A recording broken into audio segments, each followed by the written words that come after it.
नमस्कार, भोला कुमार सोनार, DCBIM मुंबई. आता मी उभं आहे इटालियन बॅक फ्रीजर सोबत आणि मी या मशीनबद्दल टेक्निकल कसं त्याला प्रिव्हेंटिव्ह मेंटेनन्स केला जातो किंवा टेक्निकली त्याला कसं हँडल केलं जातो त्याबद्दल मी सांगणार आहे.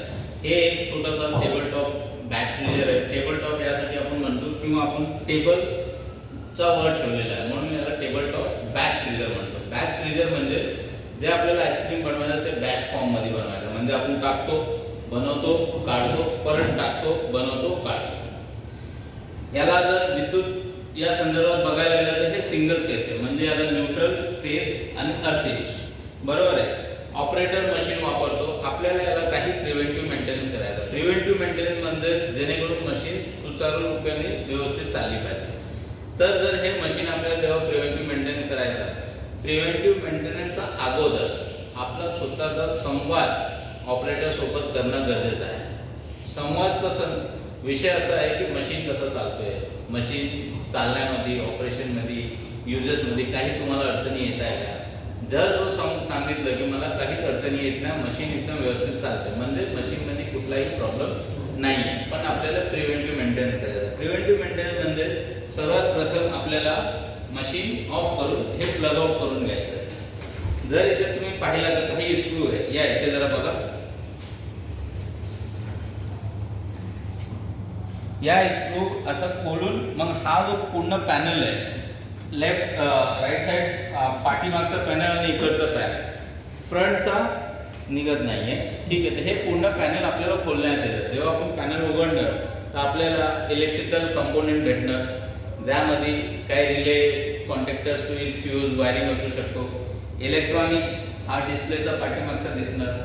त्याचसोबत आपल्याला रेफ्रिजरेशन सिस्टम दिसणार. रेफ्रिजरेशन सिस्टममध्ये ज्यामध्ये कंप्रेसर असतो, कंडेन्सर असतो. इव्हॅपोरेटर म्हणजे हा जो भाग आहे हा इव्हॅपोरेटर आहे सिलिंगला. कंडेन्सर यामध्ये एअर कूल्ड कंडेन्सर आहे. एअर कूल्ड कंडेन्सरचा जो फिन्स असते हे भरपूर शार्प असते, म्हणून हात वगैरे लावायचा नाही.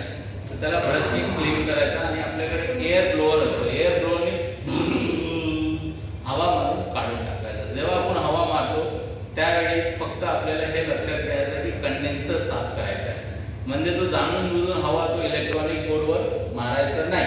इलेक्ट्रॉनिक बोर्डचे जे कनेक्शन वगैरे एकदम सॉफ्ट असतात, ते हवेचा फोर्स जास्त असल्यामुळे तो डॅमेज होण्याची शक्यता असते. किंवा इलेक्ट्रिकल ॲसेसरीजवर पण ते मारायचं, आतमध्ये ते एखादा कनेक्शन असतो किंवा फ्यूज असतो, तो डॅमेज होण्याची शक्यता असते. तर फक्त एअर कंडेन्सर आपल्याला हवा मारून घ्यायचा आहे. एकदा हवा मारला की त्यामधून काय डस्ट वगैरे असतात ते बाहेर पडतात आणि नंतर आपल्याला कपड्यावरून ते पुसून घ्यायचं आहे. याचा व्यतिरिक्त आपल्याला ऑइलिंग आणि ग्रीसिंग करायचं. जेवढा मूव्हिंग पार्ट असतो, जसं नट बोल्ट असतो, एखादा फिक्सिंग असतो, मोटरचा गिअर असतो, तिथे थोडे 2-2, 3-3, 4-4 थेंब ऑइलचा किंवा ग्रीसचा लावायचा. हे लक्षात घ्या, एखादा इंजन किंवा एखादा मोटर कंप्रेसर वापरलेला ऑइल कधी वापरायचं नाही. आपल्याला ऑइलिंगसाठी जो ऑइल वापरणार ते फ्रेश ऑइल पाहिजे, व्हर्जिन ऑइल पाहिजे, बरोबर. आणि ग्रीस सुद्धा देखील फ्रेश पाहिजे, तेच आपल्याला वापरायचं आहे. तर हे प्रिव्हेंटिव्ह मेंटेनन्स कमीत कमी तुम्ही एका महिन्यात एकदा तर करा. पण जर तुम्ही बघतात आहे की एका महिन्यात एकदा करतात, जर तुम्हाला वाटते की काही साफसुथरा नाही आहे, म्हणजे एकदम साफसुथरा घाण नाही आहे, तर तुम्ही 2 महिन्यात एकदा करू शकता. अजून तुम्हाला जास्त क्लीन वाटतं 3 महिन्यात. पण कुठल्याही परिस्थितीत 3 महिन्यात एकदा तर झालंच पाहिजे. 1 इन 3 मंथ हे मॅन्डेटरी आहे. तुम्ही म्हणणार आहे काहीच घाण होत नाही, मी 4 महिन्यात एकदा करणार, तसं नाही.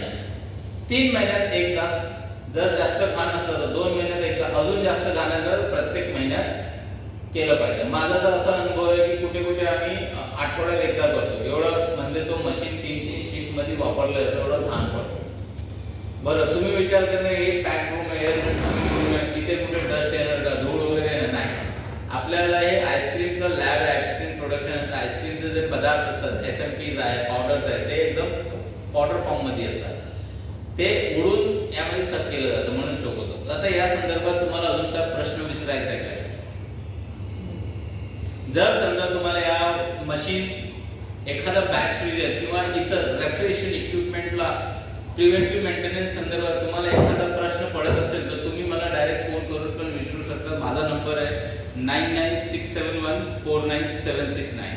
आणि त्याचसोबत तुम्ही मला कमेंट करून पण विचारू शकता. चॅनल सबस्क्राईब करण्यासाठी विसरू नका. Thank you so much. धन्यवाद.